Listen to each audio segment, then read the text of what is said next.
Hello everyone, welcome to my new another blog. আশা করি তোমরা সকলেই খুব ভালো আছো আর আমিও ভালো আছি। তো আজকে যাচ্ছি আর একটু শপিং করতে আমার দিদির বিয়ের, মানে বিয়ে না হওয়া অবধি তো বিয়ের শপিং শেষই হয় না। তো আজকে যাচ্ছি কিছু গামছা, তারপরে ধুতি, আরও কিছু শাড়ি নেওয়ার জন্য। তারপরে চলে আসলাম গোল্ড প্লেটের জুয়েলারির দোকানে। তারপরে সেখান থেকে কিছু জিনিস আর কি ট্রাই করে দেখছিল। তার মধ্যে আমরা নিলাম হচ্ছে তোমার হাতের দুটো বালা আর এই হচ্ছে টিকলি। এরপর বাড়ি আসার সময় ঢুকলাম হচ্ছে কাঞ্চনজঙ্ঘা স্টেডিয়ামে। সেই সময় মেলা বসেছিল, তো মেলাটা একটু ঘুরে ঘুরে দেখছি। খুব সুন্দর সুন্দর জিনিস এনেছিল, কিন্তু দামটাও মারাত্মক দাম, কিন্তু জিনিসগুলো দারুণ ছিল, দারুণ। আমার এখন নামটা মনে পড়ছে না মেলাটার, বাট জানুয়ারি নাগাদ হয়তো বসেছিল এই মেলাটা। আর সেই দিন আমাদের একটু তাড়াও ছিল, কারণ এরপরে হচ্ছে সেই দিনই আবার দিদির বান্ধবীর বাড়িতে যাব। দিদির আইবুড়ো ভাত দিবে দিদির সেই বান্ধবী। তো এখানে দেখো কি সুন্দর সুন্দর পেন্টিংস।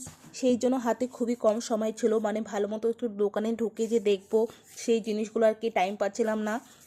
এরপর হচ্ছে আবার পাঞ্জাবির দোকানে ঢুকি, সেখানে আমি ভিডিও করতে পারিনি, ভুলে গেছিলাম, কারণ আমাদেরকে আবার তাড়াতাড়ি বেরোতেও হবে। আর হ্যাঁ, আমার অবশ্যই মনে পড়েছে এই দিনটা ছিল হচ্ছে 23শে জানুয়ারি, সরস্বতী পূজাও পড়েছে আর আমার দিদির সেই বান্ধবীর বার্থডেও ছিল। তো আমরা আসার সময় কেক নিয়ে এসেছিলাম। তো একই দিনে আর কি দুটোই সেলিব্রেট হয়ে যাবে, কারো বার্থডে কারো আইবুড়ো ভাত। তো মানে ভালোই। বার্থডে গার্ল ধরাও। লজ্জা পাচ্ছে।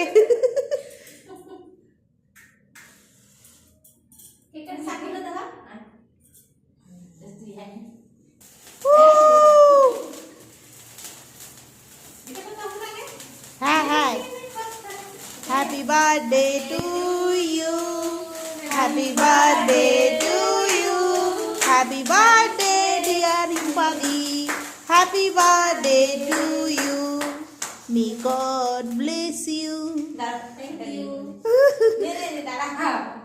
খুব অধৈর্য মানুষ তুই।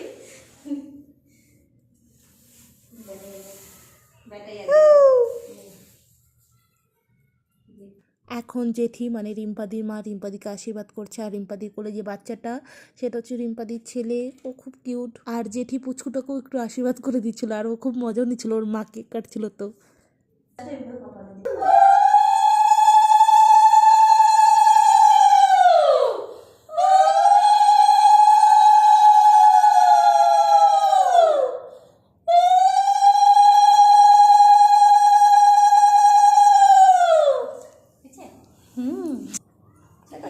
কি করবি?